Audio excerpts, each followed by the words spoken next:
النهارده أعزائي المشاهدين بنرحب بيكم في القناة ونشكر المشتركين اللي زادوا اللي وصلوا 171 مشترك الحمد لله. هنكلمكم عن فيديو كده عن آخر أخبار المصارعة. اللي يحب المصارعة يتفرج. بص، أول خبر عودة راندي أورتن. راندي أورتن هيرجع في رسلمانيا 39 علشان يبقى مفاجأة الرسلمانيا. جون سينا بعد ما يخلص مباراته مع أوستن ثيوري في الرسلمانيا هيلعب في سمر سلام ضد لوجان بول، وتريش ستراتيس هتلعب بيكي لينش برضه في عرض سمر سلام. نيجي بقى لبات ماكافي. بات ماكافي هيرجع للتعليق على ماتشات المصارعة في عرض سمر سلام أو بعد سمر سلام. الخبر اللي وراه تم تدمير الخطة الخاصة بمباراة بروك ليسنر وبوبي لاشلي عشان بروك ليسنر يلعب مباراة وحده مع العملاق أومس، عشان الاتحاد عاوز يدي دفع على العملاق أومس على حساب الوحش بروك ليسنر.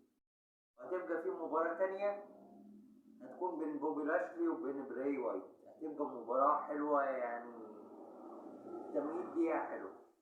بعد كده آخر خبر معانا بيقول إن ألبرتو ديل ريو هيرجع للمصارعة مرة أخرى. هيرجع في عرض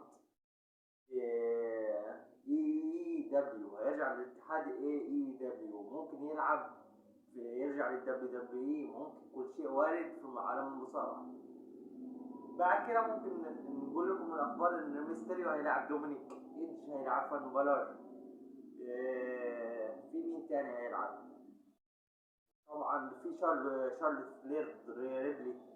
كل ده ماتشات هتكون في عرض 639.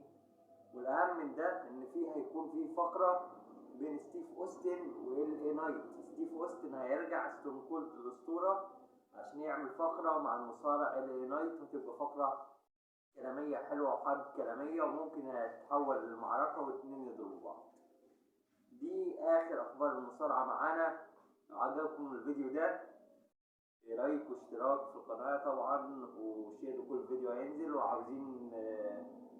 عاوزين نفس الفكرة ماشي، عاوزين نتكلم مسلسلات رمضان مواعيد عرضها امتى على القنوات، لو حابين الفكرة دي ماشي، حابينه كنبي. شكرا أعزائي.